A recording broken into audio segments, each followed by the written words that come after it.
Hello and welcome to On the Same Page, a new series of intergenerational conversations by changing the narrative in Colorado.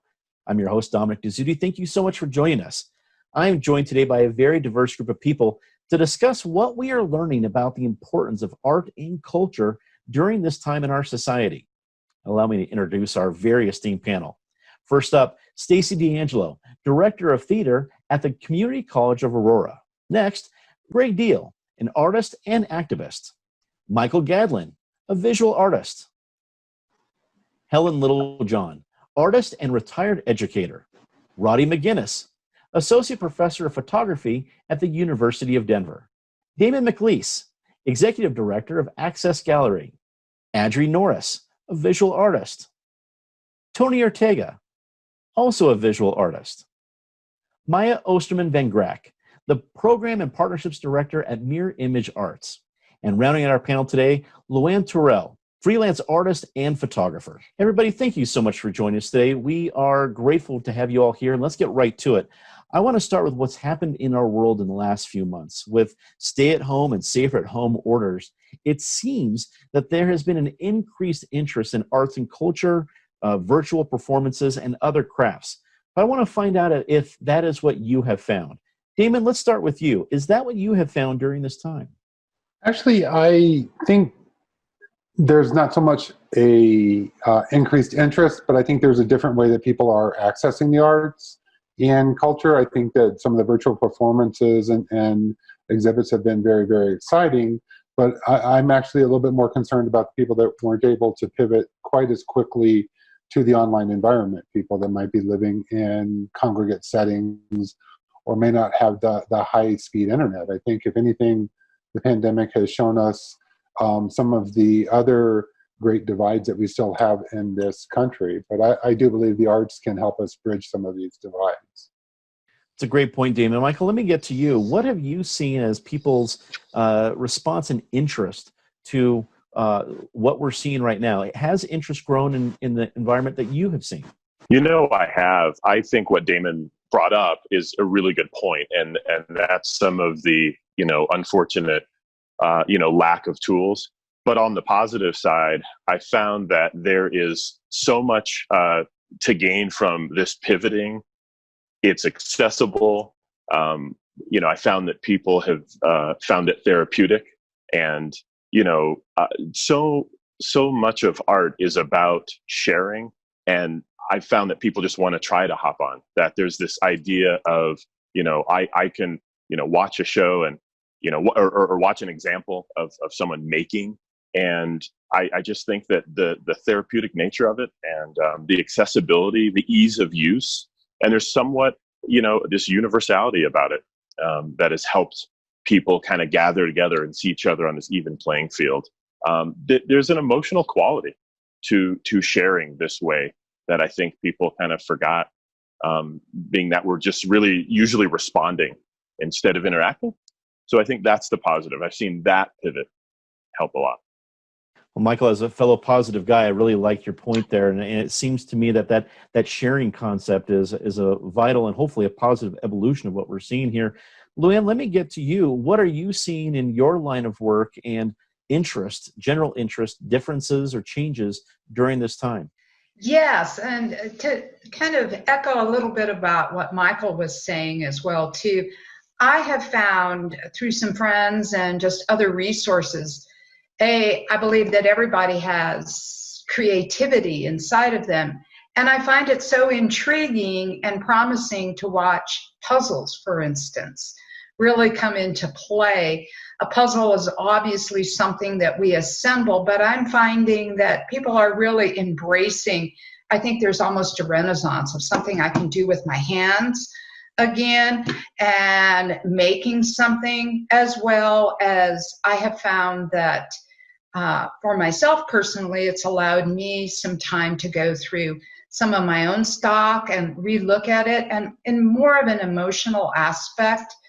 We've all gone through quite a bit, and I think some of the more emotive pieces that are kind of calling from your heart probably has more of an interest today than I think it has in the near past, that what we've gone through.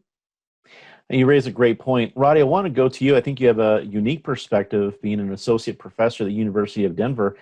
Imagine you have to interact with your students in a different way, but they're also interacting in an entirely different world. I mean, let's face it, the world your students and all of us enjoyed in February is completely different to the ones we experienced just a few weeks later. What are you seeing in the difference of interest and interaction when it comes to arts and culture? Yeah, I had planned, along with my teaching partner, Ann Walker, intergenerational community project where students would be partnered with, in this particular case, it was going to be residents of Windsor Gardens retirement community. So we had planned this, that we were going to be on site, we were going to be interacting physically, but of course the pandemic came along, so we had to re-envision what we were going to do, and we had to switch to online, which presented a lot of issues, some of the issues that the other panelists have mentioned, but it ended up being very successful because initially we were going to be sort of geographically restricted to Windsor Gardens, but because of the online possibilities, geographically we were kind of unrestricted. So we included partners from across the country, which made the interaction much easier. And of course, we had problems with the technology. Some of the elderly participants were a bit reluctant to use the technology, but we recruited the help of Senior Planet to help the elderly community members with the technology. And we found that initially they were afraid to use the technology, but once they learned how to use it, it kind of opened the world to them. So they felt liberated, regardless of their age. Well, I know I can relate. First of all, I have a lot of great friends at Windsor Gardens. I'm excited that your project is continuing. And when it comes to a reluctance or any sort of fear when it comes to technology, I understand that. Just the various platforms that come up. Are you on a Zoom call or a Skype call or a WebEx, or which is what, and what does your computer do? I need to get into it. I get it. So I can empathize with the folks that you've been chatting with. Helen, I want to go to you next. What have you seen in your interactions of interest in art and culture during this unique time? I think that there has absolutely been an increased interest in the arts. We love the arts and culture. Sometimes we take for granted that we have so many wonderful venues and opportunities, especially in the Denver area. And so when it's taken away, we miss it because art is so life-affirming. It feeds us. Other people have said the same thing. It feeds us intellectually, emotionally, even spiritually, let alone the artistic aspect of it. And right now, especially during the pandemic, I think we need things that bring us a calming joy. Everything is so uncertain and just so totally crazy. But just like comfort food, we can rely on the arts and to help us kind of get through it, something that's familiar and comforting. So I think that people are reaching for it in a way to calm and soothe themselves.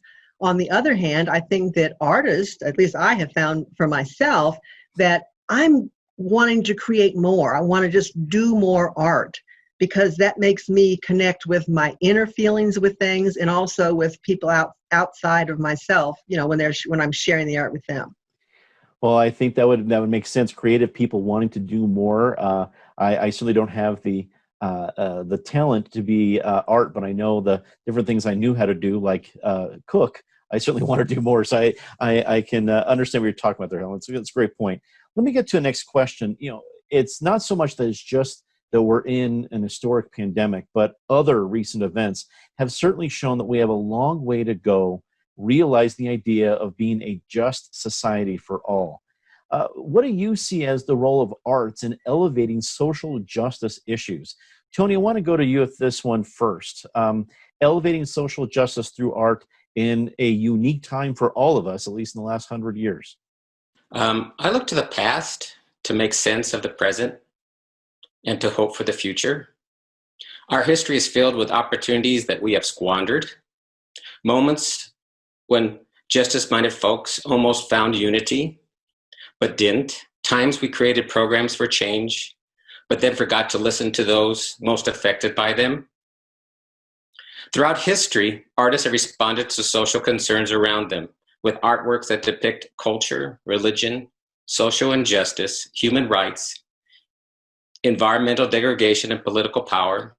Artists have used a variety of media such as paint, photography, pastels, sculpture, printmaking as an extension of their caring hearts and concerned minds to explore the aesthetics of interconnectedness and social responsibility. I believe that there is a relationship between art and social justice. My goal as an artist is to create artwork that are personal and which also express a sense of social responsibility. Greg, let me go to you next, because in these difficult times, I know for me personally, if there's any balm to this kind of a situation is when I see the outpouring of artwork, whether it be murals on walls or what people are doing. It doesn't matter the size. When you can see some art come out, it has a healing sense for myself. But social justice, that concept and what it cries out for artists is something we've seen, gosh, for millennia. But now we're in the thick of something right here, right now in our lives, in our society. What has it meant for you? For me, as an Indigenous person, art is looked at as also being healing. So it has an important process in that. And of course, it's tied to social justice, also creates sort of a duality of recognition and healing as it's moving forward through the current moment. I'll tell you what's really exciting is being able to see voices that are otherwise marginalized being brought to the forefront to discuss our stories, because it's not just about saying, Black Lives Matter. It's actually hearing Black people say Black Lives Matter and telling the stories that go along with that. And then, of course, those things are intertwined with other groups like my own, where we have stories that haven't been heard and haven't traditionally been put at the forefront within art. And this allows us an opportunity to seize those moments. And my hope is with this shift that there is a permanent shift, that we can begin to realize that things like galleries and museums are not inherently sacred spaces, but they're made sacred by the work that's put into those spaces.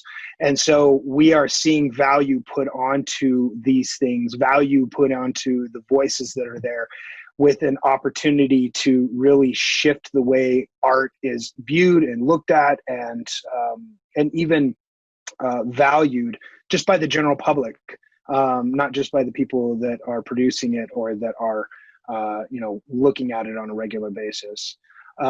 It's a pretty exciting time in that way. As difficult and disheartening as these things sometimes are, I think it's also really exciting.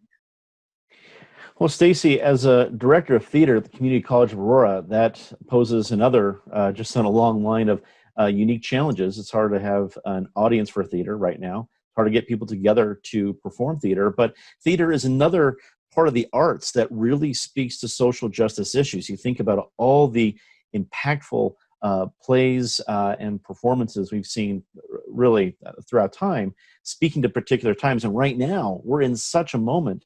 What have you seen with your environment and your students? Absolutely. It's essential. Theater is essential. Art is essential. And as far as my students, we had a challenging transition similar to Roddy, where we were suddenly online making art. And if you had asked me if it would actually be possible and work well to try to make a theater form such as that interpersonal connection come to life through a screen, I would have said that it wouldn't work. But to be honest, there's been a beautiful humanity and openness and connectivity between students and our community, especially at the college. We've had to support each other and rely on one another in ways and really connect and ask how we can help. And so we've been very creative in our modes of performance, and I'm really excited about what we can build together. I feel like theater in specific maybe needs a new birthing, a rebirth of sorts, and I'm excited to see what the new American theater can be, especially with a lens of social justice, through now technology. I think it creates access, and I think it creates inclusion in a way, and I think that folks, while social justice theater was happening, people weren't going. And I think now there's a visibility and there's an awareness, and I'm excited to use my students, to work together with my students and their voices to really make change. That certainly makes sense to me. Maya, with your work with Mirror Image Arts, I got to believe, working with partnerships and programs, there's a lot of different social justice conversations anytime, but especially right now. What are some of the things that you're seeing and hearing? Yeah, so our organization is all about applied theater, which is a pretty unknown art form. As Stacey had mentioned, it is all about taking theater into non-traditional spaces and using it as a forum to engage in conversation around social justice issues. We're in schools, libraries, and for me, most importantly, juvenile detention centers, working with youth to understand what they're going through. And I think now more than ever, we can see that theater of all art forms is the study of humanity. And theater is about storytelling, and storytelling is, it's an intrinsic human characteristic for making meaning in the world around us, for creating connection and building bridges. And we're seeing this as an opportunity to work within communities, especially marginalized spaces, to reassess and understand even what is access to storytelling, who's getting to tell the stories and in what spaces. The other area I'm really just excited about on a more national level is there is a whole front right now for We See You White American Theater that is being pushed by Black, Indigenous, and people of color to really question theater as an art form and where is the white privilege in that space. And I think applied theater and also theater for young audiences is a space that continues to really push and question what is the art that we're making, why are we making it, who is it for? And I just feel really proud to know that there are incredible playwrights such as Idris Goodwin, who after the protests was able to write 6 free theater for young audience plays that talk about race to be used immediately, that can be used as staged readings. A lot of that is happening. Jason Reynolds is an incredible TYA author. Dominic Morisseau, who just created Pipeline that you can get online through HD Broadway. Like, there are definitely ways in which the conversation is shifting, and I believe that arts, and especially theater, its #1 role should be in elevating social justice issues. Well, Audrey, speaking of artists and voices, let's go to you. As a visual artist, you have a time where our society is, first of all, put upside down because of the pandemic, and then such an enormous, really international outpouring of emotion and hopefully change. What things ring to you as a visual artist during a time with such great social justice issues right now?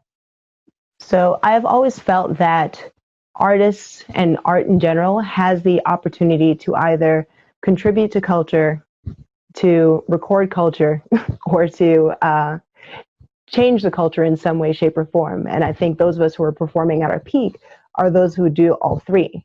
And so I think that we have this amazing opportunity where not only do we have this global pause in which people kind of have to pay attention, we have this simultaneous global interest in which people are now wanting to learn more about the past, wanting to learn more about those individuals or those groups who have been traditionally marginalized and actually understand what's been going on. And so this is a beautiful time for artists to really leverage and get whatever message out there that needs to be more globally understood. So that's something that I feel that, you know, we have almost a responsibility to respond to, rather than just kind of sitting in our bubble and you know, worrying about our own personal things. And you're absolutely right. It is a personal responsibility that is across the board for people to get out of the bubble, and hopefully seeing that happen. Damon, I want to wrap up this question with you. What are you seeing with your work at Access Gallery when it comes to responding to the social justice issues that we are seeing right now? You know, very, very simply, I believe that all art should be social justice focused. You know, I have always been moved by big expressive pieces like Guernica or Faith Ringhold's mural that's at MoMA. But now what I'm seeing is more and more people are taking the stories into their own hands. And one of the things that we've seen with our artists are usually younger artists with developmental or intellectual disabilities, but artists with disabilities in general, they've never had their stories told. And I'm seeing more and more of that. Here's my story. And I think social justice, or art through social justice, is telling the stories that are maybe not historically been acceptable or been sort of whitewashed, for a better term. One of the most powerful things that we've seen come out of this is we work with the deaf artist here in Colorado, and she's always been very interested in deaf history and deaf awareness, but she painted a very powerful painting when it was every day the White House briefings were not having sign language interpreters. So they were leaving out an entire subset of people that were already isolated. So I think we're seeing more and more artists that are taking social justice, maybe moving a little bit more to the center of the work that they're doing. So it's very exciting to see that. I'm always moved by big, like the Black Lives Matter murals and the work that's been done around the country is just very, very exciting. I met Audrey the other day, and it was just wonderful to see the energy. There were so many people that they wrapped up, I think, hours before they expected to. So that's very exciting for me. Well, I want to have the conversation. I want to include everybody here on this next question. The mission of changing the narrative is to change the way people think about aging and ageism. Earlier this year, there was an article circulating claiming that we lose our creativity as we get older. I want to get everyone's viewpoint on this, but Luann, I want to start with you. When you hear the claim, we lose our creativity as we get older, what are your thoughts? You know, that's a great question, because I firmly believe that all of us have a creative thread, and I believe that for my entire life. I've heard people say, oh, I can't do work like yours, I'm not creative. We are creative, and I think as life goes on, the different layers that come upon us that have stayed with us as well too certainly block that ability to let go and let my inner self go.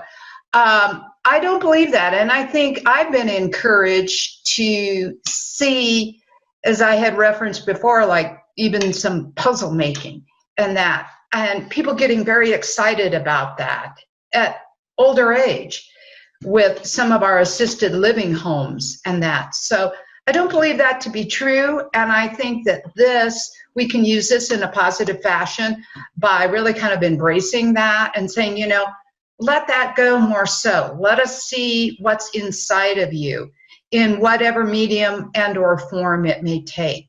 Even if it's getting some crayons out and say, well, I only do stick figures. Well, let me see your stick figures. They mean something. So I don't believe that. I think it's all possible at any age. I happen to agree with you. I'm a little biased. Both of my grandmothers were artists in their own way, some with fabric arts and some with painting, and some of their best stuff they did in their 90s, and I hold them as treasures here. So I agree with you on the point, but I'm a little biased.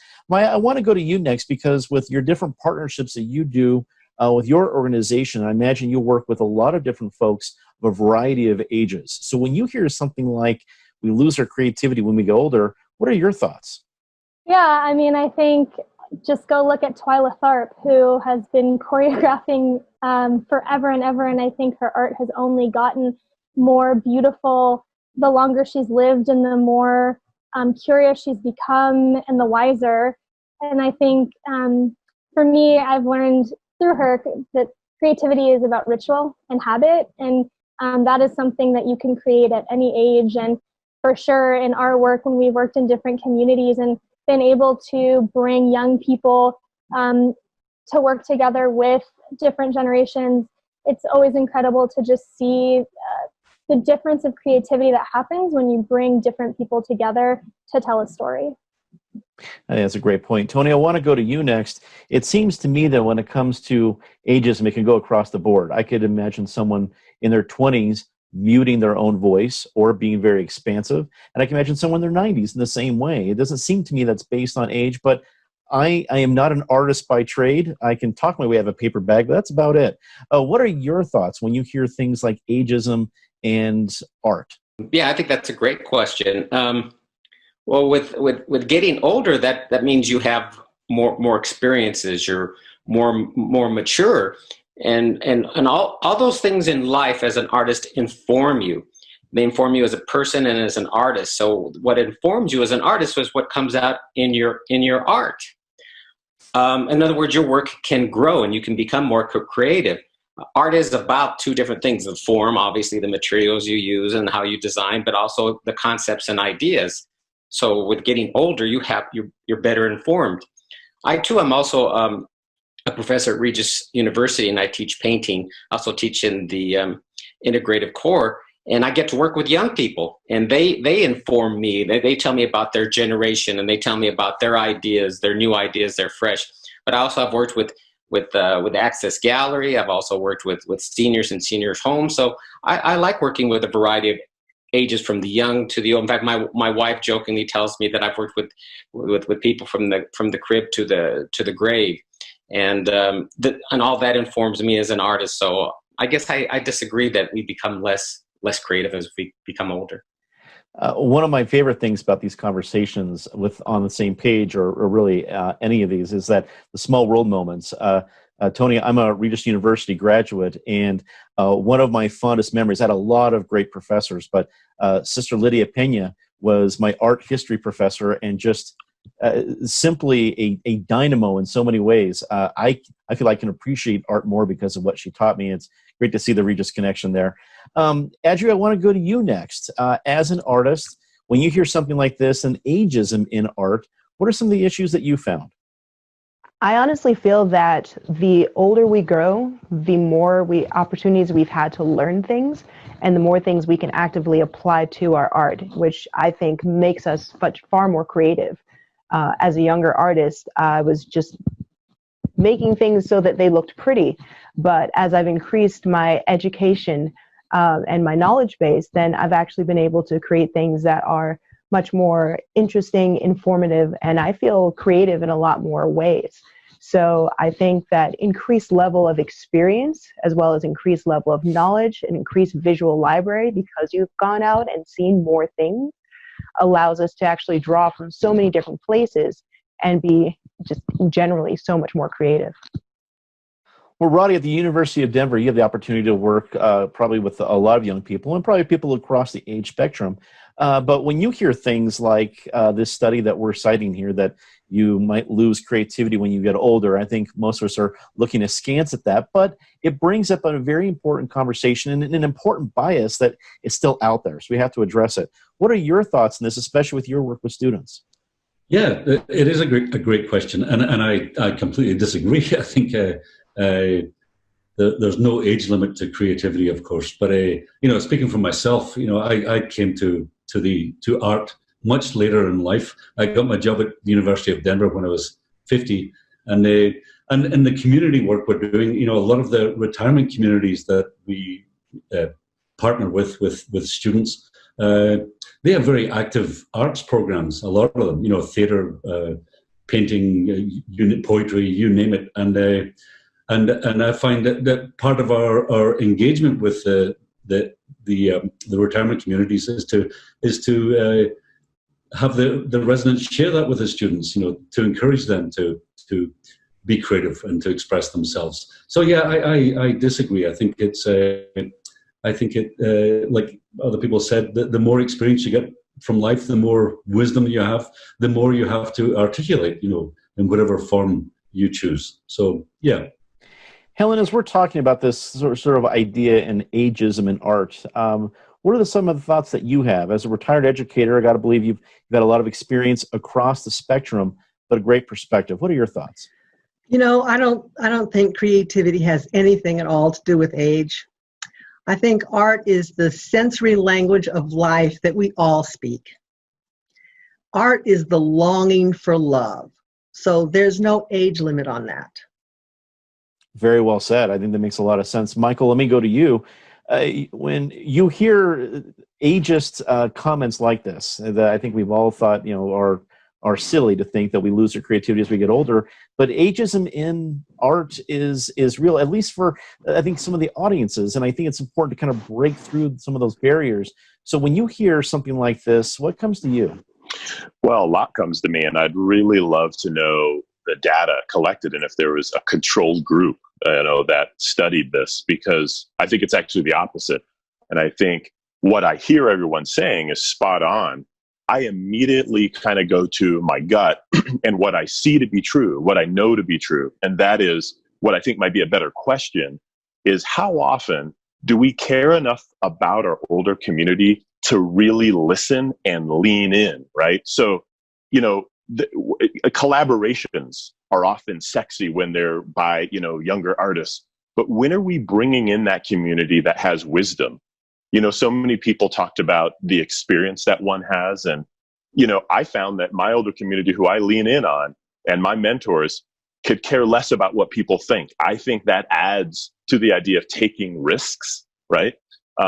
And that is kind of the key. I would bet if we had a controlled group, you'd have our older community more likely to express in ways kind of unseen and unknown without, any sort of resistance than younger counterparts. So I'm a little thrown where I really think that question has to be, are we listening to our older community? Are we leaning in enough? So, I mean, that's where I sit with it. And we can gain so much from each other, but we have to lean in more and listen. So that's a great take. I really appreciate the idea of, are we listening? Because frankly, I think that is something, it's not only a lost art, but it's so very important at any stage of the game. And to think about, are we listening to any community? Are we listening to the voices there? It's maybe not that, do we get less creative when we get older, but do people of all different groups not remember to listen? Just a great point. Greg, I want to go to you next, because as an artist and an activist, I got to believe you interact with a lot of different age groups and probably ageism when it comes to things like this. Where are you at on this? Yeah, I mean, certainly. As an Indigenous person, first and foremost, I'll tell you that our elders are the most important. There are living libraries, our language keepers, our story protectors, our wisdom carriers, and so these are people that we value. And during this whole COVID-19 business, there were comments about people who are older are expendable. For the greater good, which is not something that Native communities really even wanted to put any stock into. And so first and foremost, I mean, our elders, people that are perhaps older, are the most important because they're there to teach us. They're there to be the people that we lean into when we're talking or when we're listening. But also, I'll tell you, I think creativity is a muscle. It's a flexed muscle. And there are, I'm 45, so there's people that are 10, 20 years older than me that can run a marathon. I would die, and likewise, with creativity, it's a flexed muscle. That's all that it is. And as we flex those muscles, or as we even learn to flex those muscles later in life, earlier in life, it doesn't matter. We have to put in the time and the effort to do those things. And I don't think that has anything to do with age. I think it has everything to do with how much you engage those processes. It's just fantastic takes, everybody. I love that idea of a muscle, and that gets the idea of people needing to know that it is something you work just like anything else. If you want to be healthy, you need to be able to stretching all the muscles, whether in your brain or your arm, your legs, or your creativity. Really well said. Stacey, let's get you involved with this, especially with your involvement with students. You work with groups across the age spectrum, but probably run into the whole idea of ageism in art. What are your thoughts? I think that as we age, and I'm speaking for myself, that we can get more confident in what we're making. I could say that when I was younger, I didn't trust myself. I didn't trust my voice, and I wasn't listening. And so now that I have built so many shows and listened to so many voices and worked with so many people, I can lean into the work and use life experiences to grow and to change. I think another important thing that I've done for myself, after you keep in an art form and you teach it and you work and you direct, I direct shows year round. To avoid burnout, I have been able to keep training. I've been able to read more plays. I've been able to stay involved in the community. And I think that you have to invigorate yourself in new technique, in new voices, in listening to what's happening so that you can continue to make art that fulfills you. And it's been really exciting to learn from everyone around me. Damon, I want to leave you out. I want you to be able to wrap up this question for us. Ageism in art and the whole idea of creativity at any age. Where are you at on this? I learned very early on when I started doing work in the creative aging realm. One of the first projects we did was we were working with people with Alzheimer's and dementia and teaching them how to do graffiti.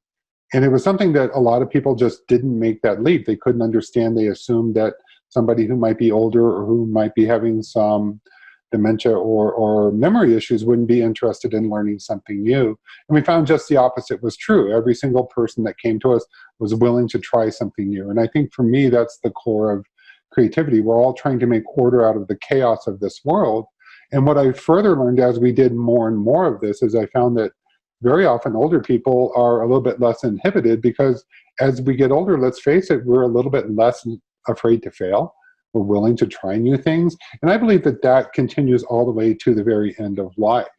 And one of the things as I got deeper into the creative aging and working with older and older populations, what I realized is very often it's not that a lack of interest or a lack of desire to create, it's really about the tools that we were providing for people.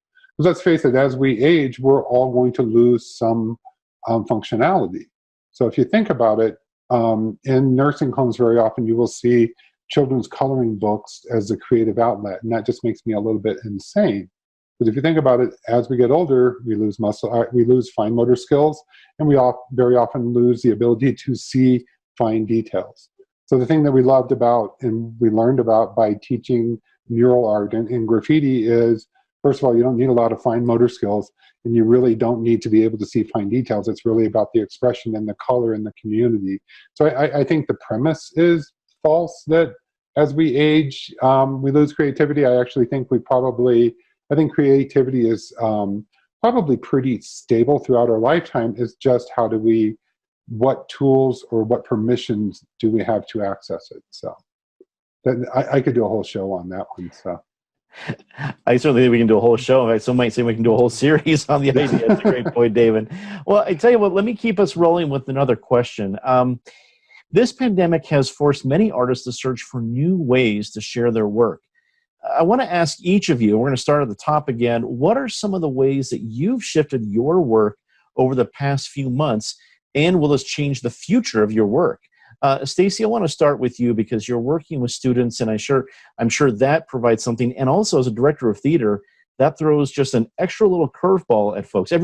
Trust me, everyone's dealing with curveballs, but theater, it gets a different one. You've talked a little bit about that, but let's talk about both how you've shifted your work and how other shifts in the future are probably expected. Stacey, let's go to you. Absolutely. I've been thinking a lot about our department productions. We make original shows of social justice very often, almost every year, if not every semester. And I've had to think about how we can get together and still feel that sense of community and share students' voices in that same way. And so I'm excited.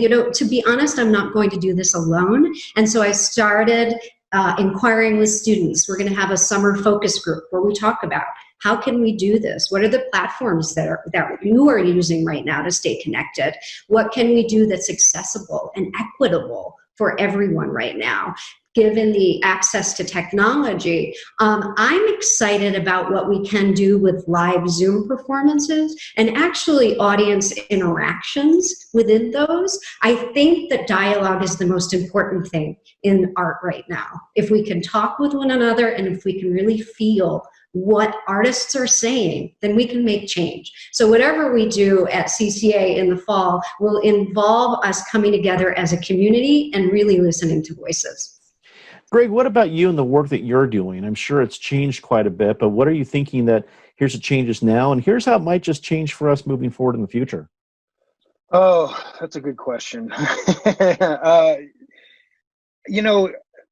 There's a couple things that have happened. I mean, for me, I'm far enough in my career that backing off and just letting things happen has been a big part of everything that's gone on. And so that we can hear other voices, young and old, and really begin to see sort of the level of creativity that's being created.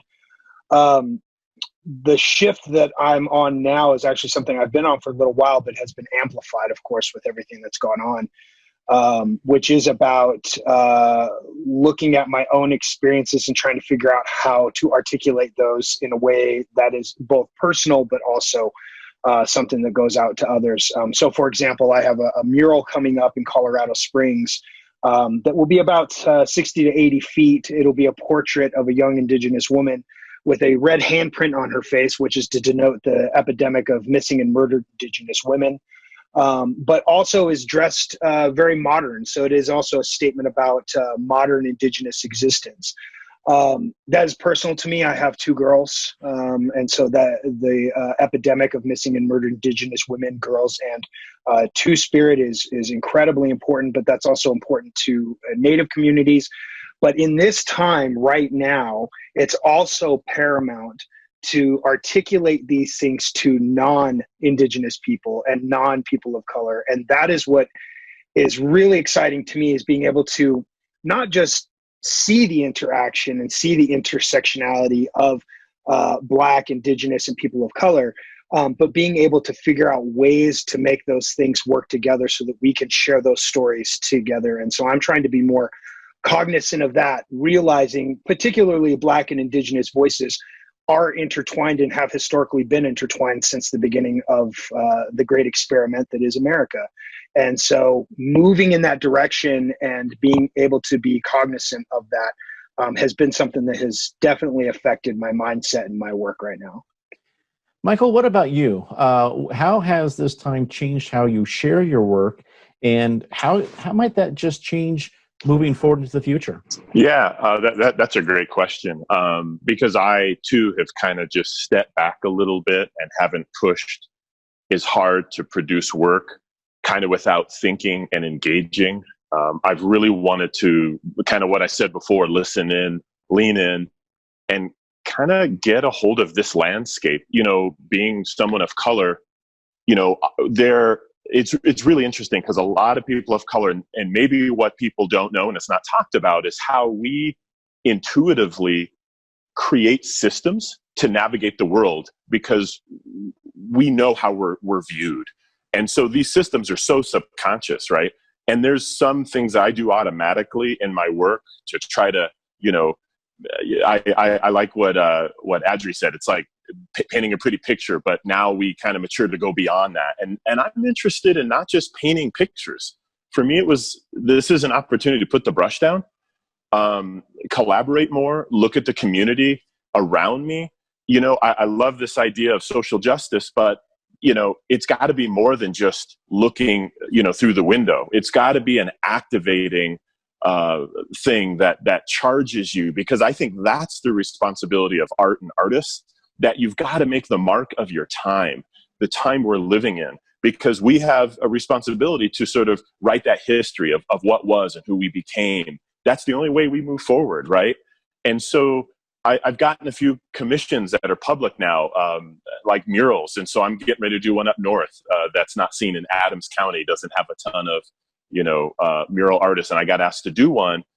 And now I'm looking at sort of engaging the community more than I have in the past, and being informed by what's around me, and really listening to the cries of our community through protest. I mean, when I walked downtown and participated in one and saw the Capitol, and at first I thought, well, they're tagging on the building, on the Capitol. And then a friend reminded me that those are the scars of our time, and every physical thing carries the scars of the cries of the people around them.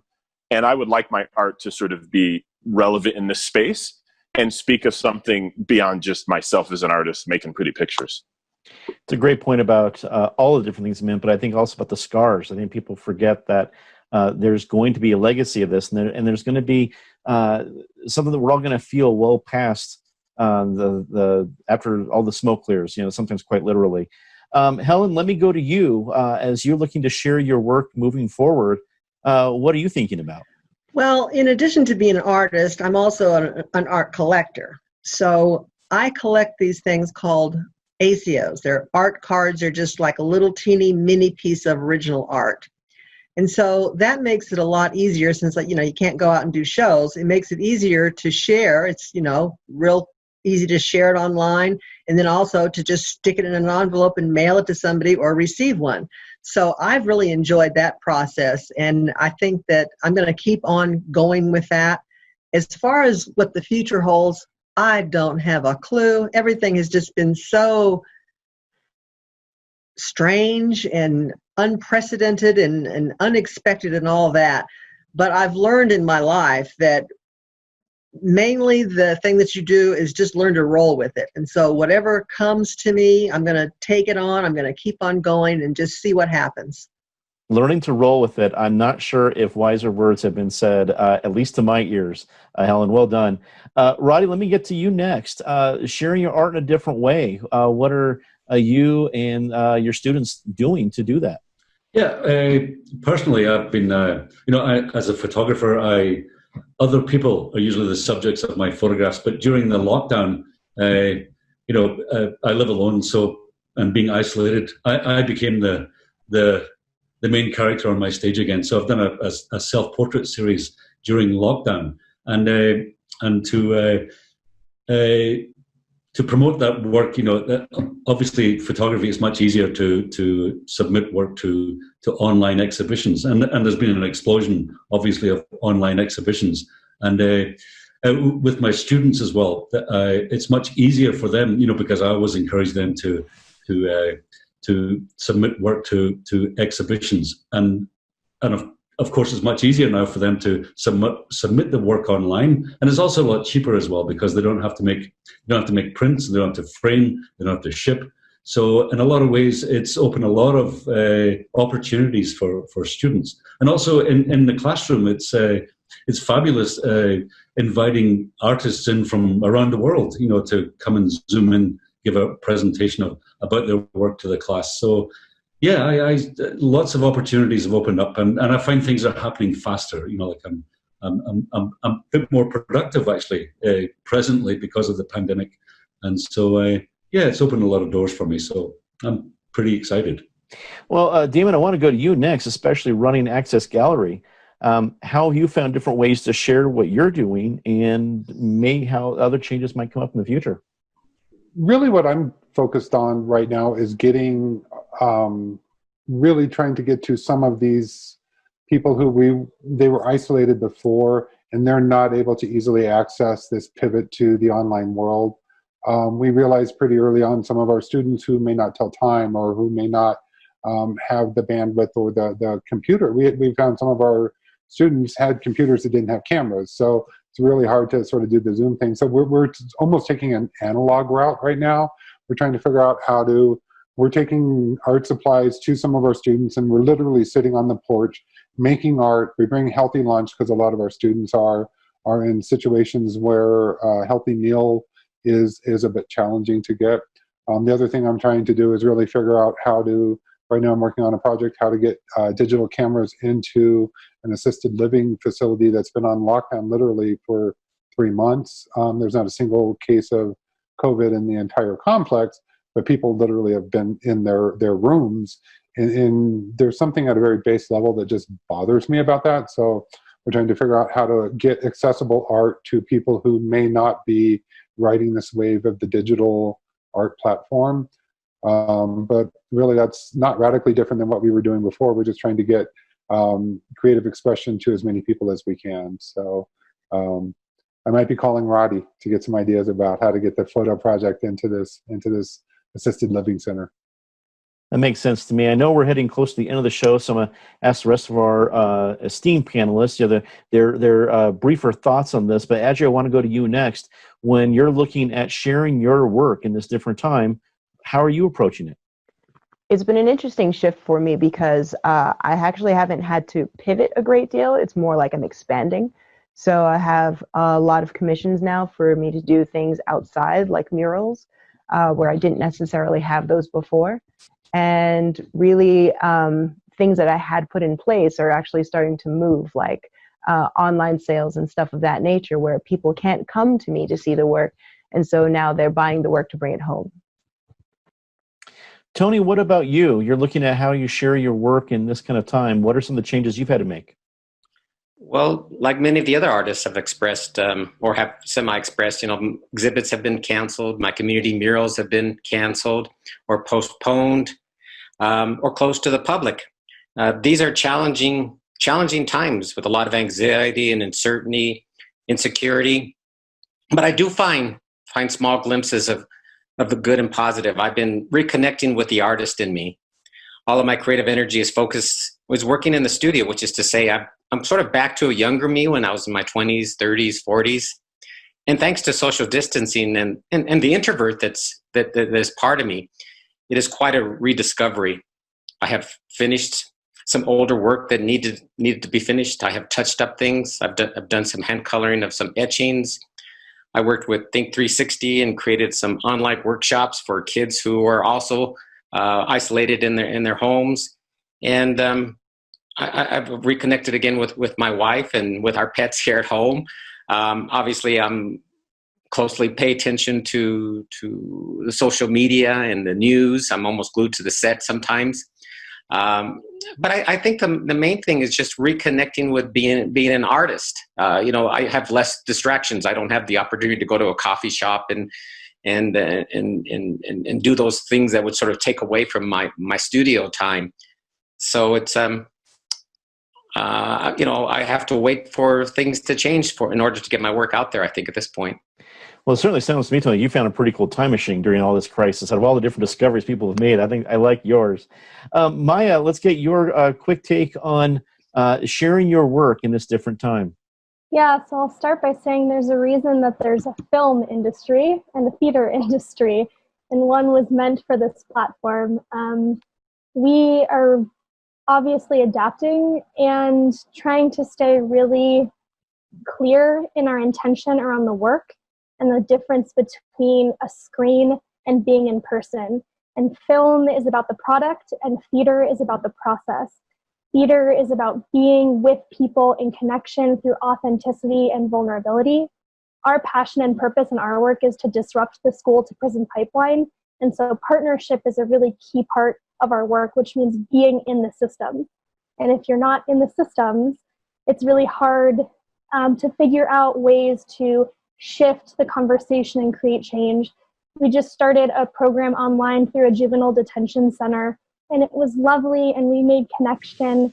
And I think about how much longer it will take to build trust with those young men who have put up such barriers and walls to even stay safe in that space, and how transformative the power of theater is because you're in person, making those connections and being vulnerable and sharing stories in person. And so I'm eagerly awaiting for more ways to be in person with my students, for sure. Well, Luann, wrap up this question for us. Sharing our work now and in the future, what are your thoughts? Yes, in sharing my work and in listening to everybody, I echo a number of the sentiments. Stopping, pausing, kind of taking it in.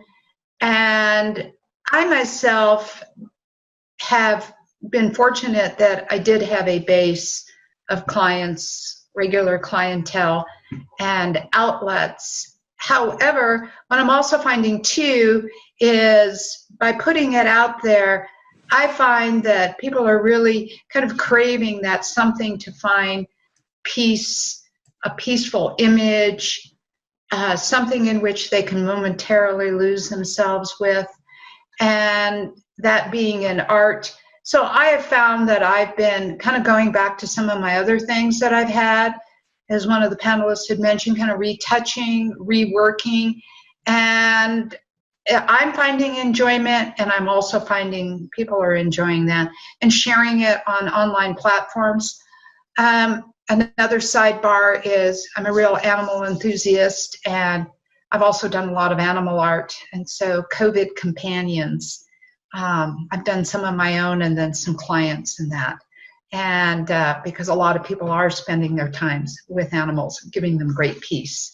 So that's where I've been, and I enjoy everybody's interest and outlook on it as well too. I think collectively we can truly make a difference on so many bases.